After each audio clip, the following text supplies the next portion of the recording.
Rishus Nomar Asra, Rav Grossman, Rav Goodman, Kol HaKodesh Hazeh. Today, Gimelov is my father's yard site. It's his 29th yard site. Rabban Tzvi ben Rameir, his neshama should have an aliyah, should be a lichtige Gan Eden. And I have just heard also, I was aware of it, it's Rav Shiskal's yard site, Rav Moshe's Eidim, Harav Moshe Eliyahu Ben, Eliyahu Moshe Ben, Avram Yitzchak. It's a great tzaddik. His neshama should have an aliyah as well.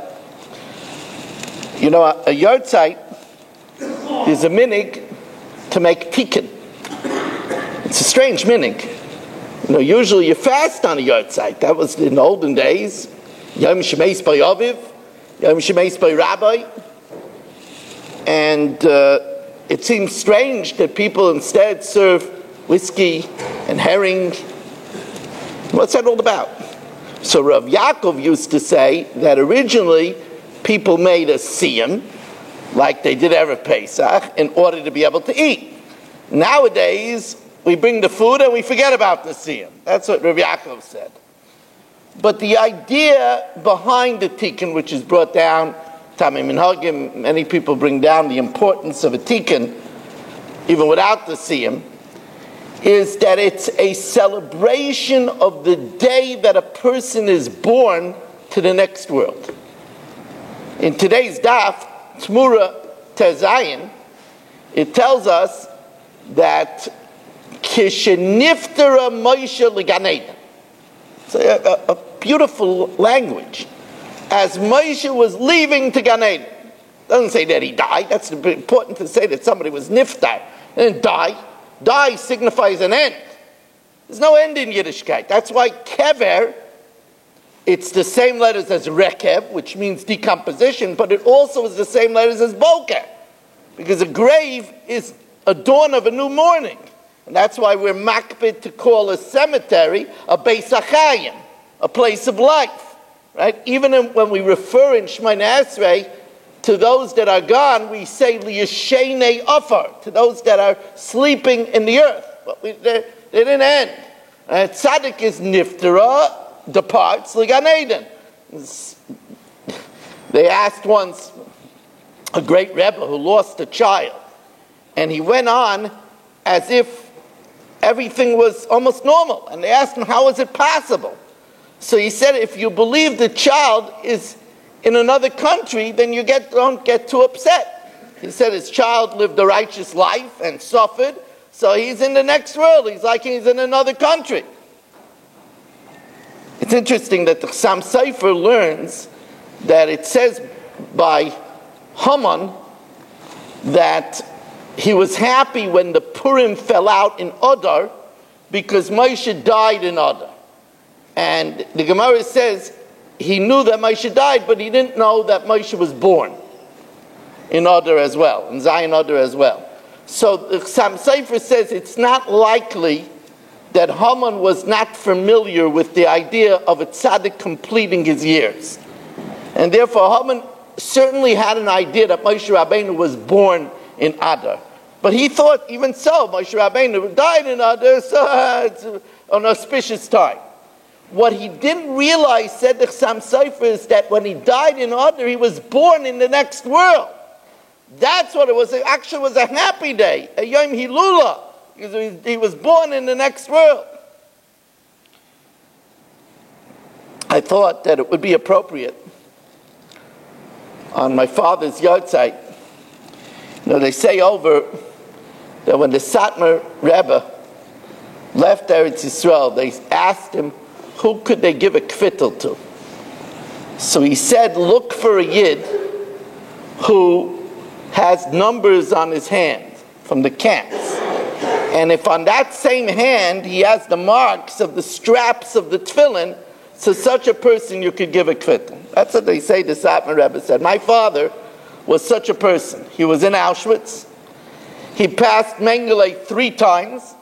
for 3 selections. He survived 3 selections. I know this because when we went through his effects after he passed away, there was an impressive document from Nuremberg inviting him to be a star witness against Mengele, Yamach Shemai, if they caught him.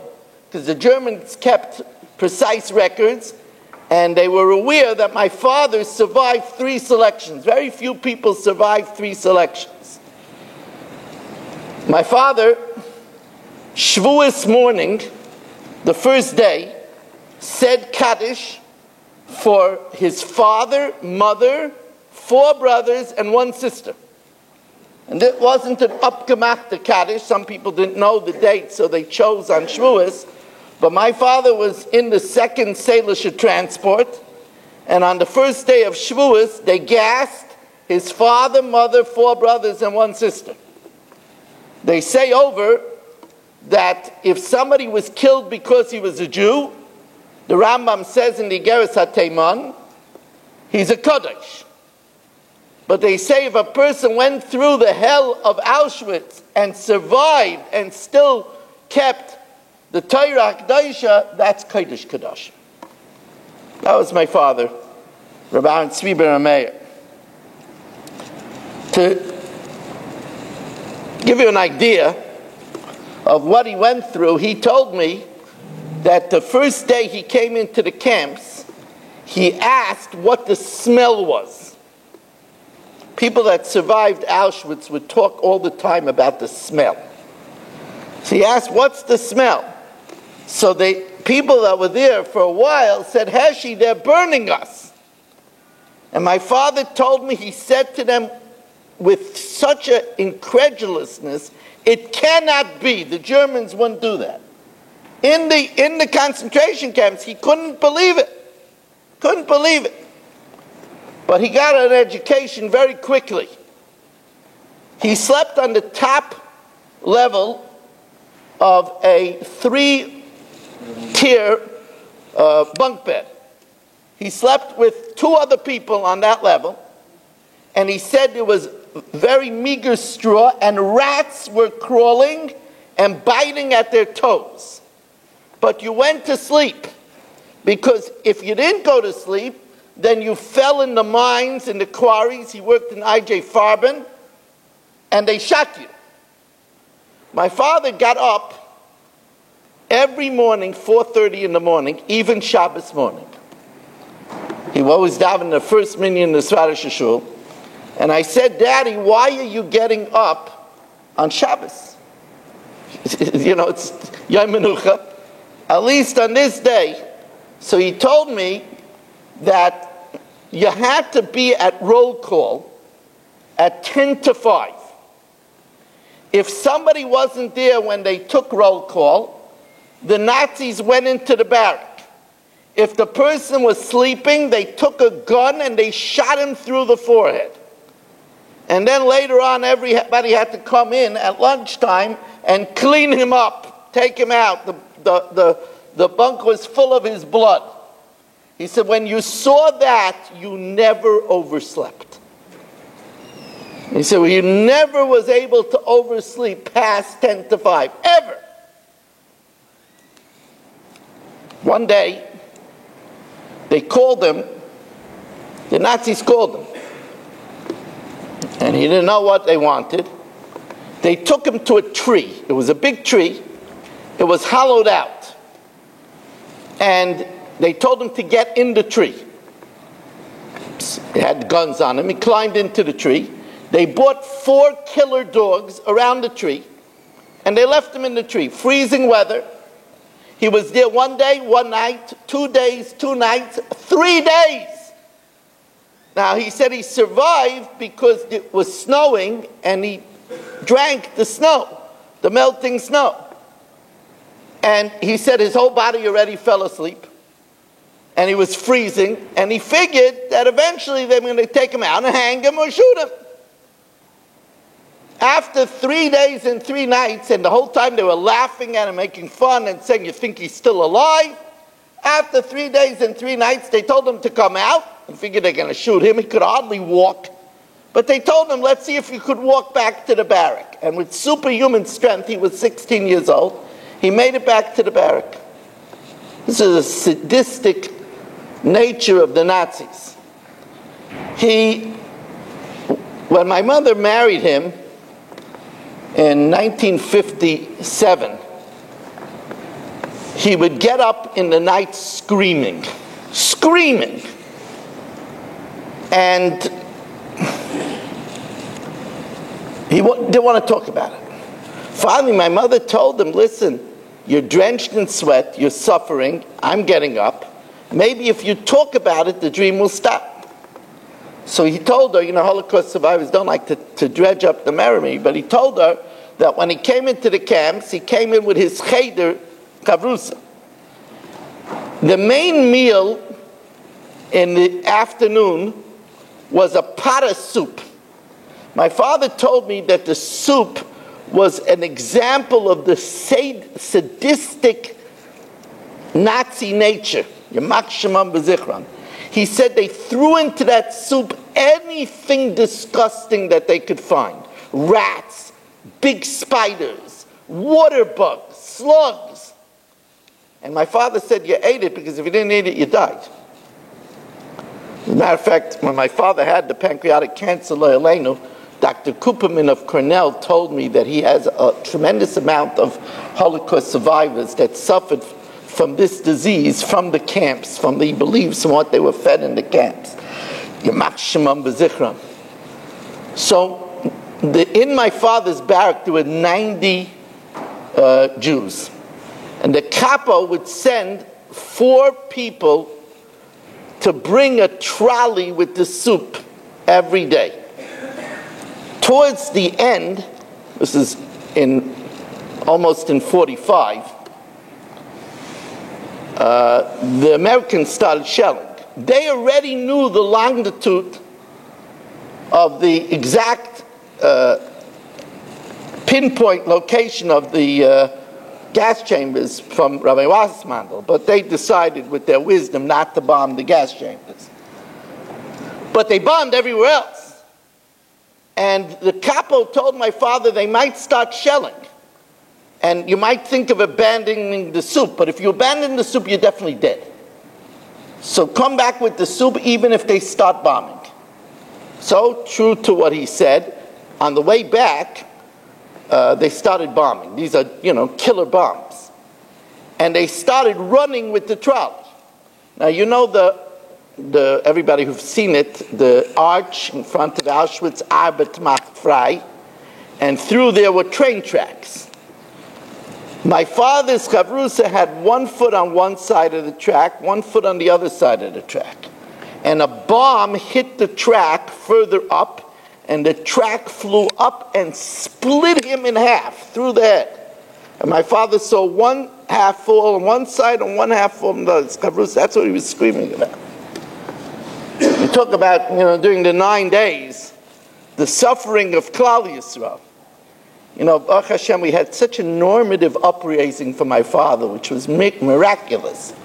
But my father used to say, we had on a shelf different cereals. I like super sugar snacks. My brother liked Fruit Loops. We had different sugared cereals.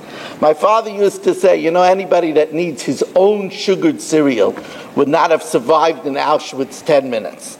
That's what my father used to say to us. He was, and this is a man, Rabbi Isai, who used to go to Linux to get us the newest Hardy Boy book as soon as it came out, who would thrill in buying us a pack of baseball cards to excite us when we were little children.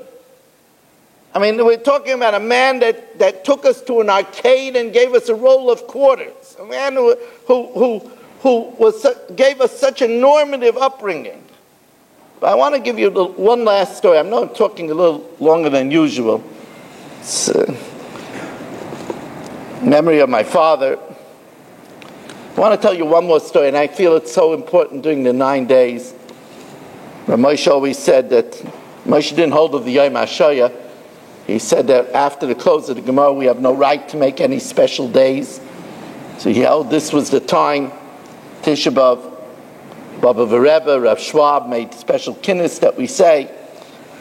So my father was in Auschwitz when the Kommandantin of Auschwitz got the directive to disband and destroy, to dismantle and destroy.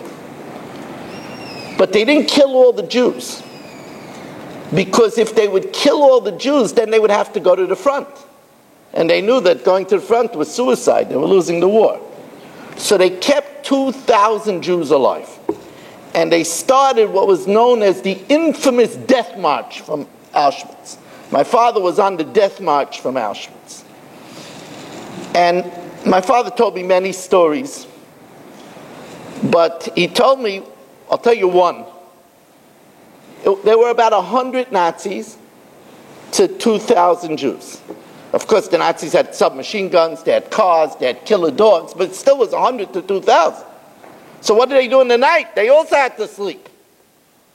So they came to a place called the Reichenbach Tunnel. The Reichenbach Tunnel was a tunnel that was halfway carved into a mountain. It wasn't a finished tunnel. And with guns and dogs, they shot guns and they pushed all the Jews into the tunnel. You have to understand, it's a tunnel without lights, without bathrooms, without beds, without chairs, 2,000 Yidden into the dark, and they slammed the door. My father was with his brother Hilu, Zichron Livracha, and my father told me his reaction was to get as far away from the dogs and the shooting to go all the way to the back of the tunnel. But his brother Hilu, may he be blessed for this, told this is the reason why our whole family survived. He said, Hashi, I believe that death is in the back. Let's stay in the middle. In the middle of the night, the air ran out in the tunnel. So 2,000 people started pushing forward to get the air that was coming under the massive doors. The first 200 people in the front were liquefied because 2,000 people pushed them against the doors. The people in the back asphyxiated. Only the people in the middle survived. My father said he'll never forget the horror of that night, the screaming, the choking. This is what they went through. May it be the time that we see Taka, the nikmas dam avodecha hashafok, and the gula shlema b'mhera v'yameinu.